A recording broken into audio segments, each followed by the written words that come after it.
Beaucoup d'enseignants aujourd'hui se demandent comment utiliser éventuellement Internet dans le cadre scolaire.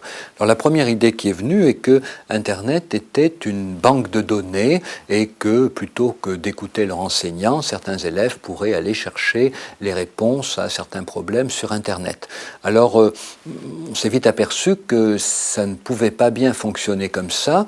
D'abord parce que sur Internet il y a des choses authentiques et vérifiées, puis il y en a d'autres qui ne le sont pas. Il y a beaucoup d'erreurs sur Internet, bien sûr. Et puis la seconde raison, c'est qu'on n'apprend jamais aussi bien sûr, que par un contact personnalisé. Un bon maître adapte son rythme de parole, son intonation à la valeur des informations qu'il communique, et c'est cela qui mobilise l'attention des élèves, la renouvelle, leur permet d'éveiller leur curiosité. Donc Internet ne remplacera jamais le maître comme banque de données. En revanche, Internet présente beaucoup d'avantages s'il est utilisé astucieusement. Alors, le premier avantage d'Internet, à mon avis, c'est de représenter un espace où le savoir se construit. C'est-à-dire quand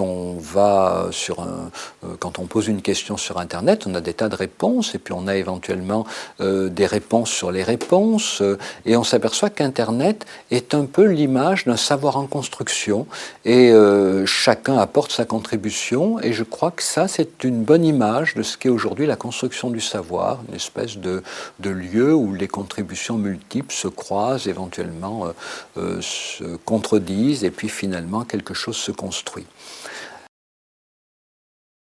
Je crois qu'il est possible de l'utiliser encore autrement, c'est de valoriser sur Internet, par les enfants et les adolescents, la construction d'espaces où interviennent à la fois des textes et des images. Il faut se rendre compte qu'il y a des élèves qui ont une vraie compétence d'image aujourd'hui, que cette compétence malheureusement est souvent pas reconnue par l'éducation nationale, et ces enfants, souvent, qui ont une compétence d'image et qui ne se sentent pas reconnus par leur école, sont en souffrance.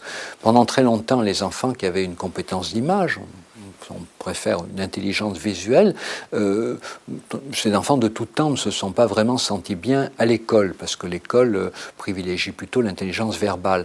Mais pendant très longtemps, ces enfants ont pensé qu'ils n'étaient pas faits pour l'école, ils se sont déprimés, ils se sont tassés dans un coin en attendant leurs 14 ans, traditionnellement, en attendant que la scolarité finisse.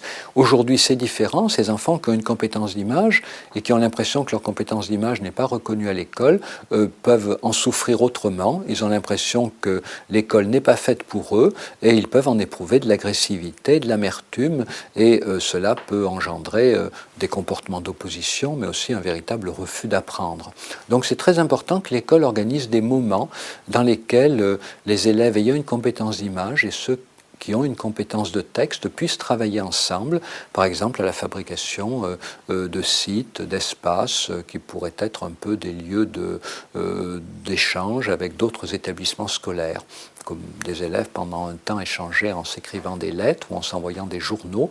Je pense qu'aujourd'hui, il serait bon de développer des échanges entre écoles autour de la construction d'espaces virtuels où toutes les compétences de tous les élèves pourraient trouver à s'exercer. Et puis il y a un troisième domaine où l'utilisation d'Internet pourrait être très utile, notamment par rapport aux tout-petits, c'est pour leur apprendre la distinction entre espace intime d'un côté et espace public d'un autre. Il faut se rendre compte en effet aujourd'hui que les enfants grandissent dans un monde où les repères entre vie intime et vie publique sont constamment brouillés par la télé-réalité, brouillés par les médias, brouillés par des émissions de plateau sur lesquelles on invite des personnages politiques à raconter leur vie personnelle et pas du tout leur programme, le programme pour lequel ils ont pu être élus ou pour lequel ils veulent être élus. Donc les repères intimes publics sont brouillés et je crois que c'est très important d'essayer de les construire avec les enfants et que Internet peut être un moyen utile sur ce chemin, d'autant plus utile que beaucoup d'enfants risquent de s'engager dans la création de blogs en croyant que ce sont des journaux intimes, alors que sur Internet, rien n'est intime et tout est public. D'ailleurs, je crois que malheureusement, les journalistes qui ont parlé de blogs comme de journaux intimes sur Internet ont fait beaucoup de mal à la compréhension des choses parce que sur Internet, rien n'est intime, tout est public. Et je crois que c'est quelque chose qui doit être appris aux enfants et qui peut être appris finalement en utilisant la machine sur laquelle beaucoup d'entre eux risquent plus tard d'investir leur intimité, à savoir les espaces virtuels.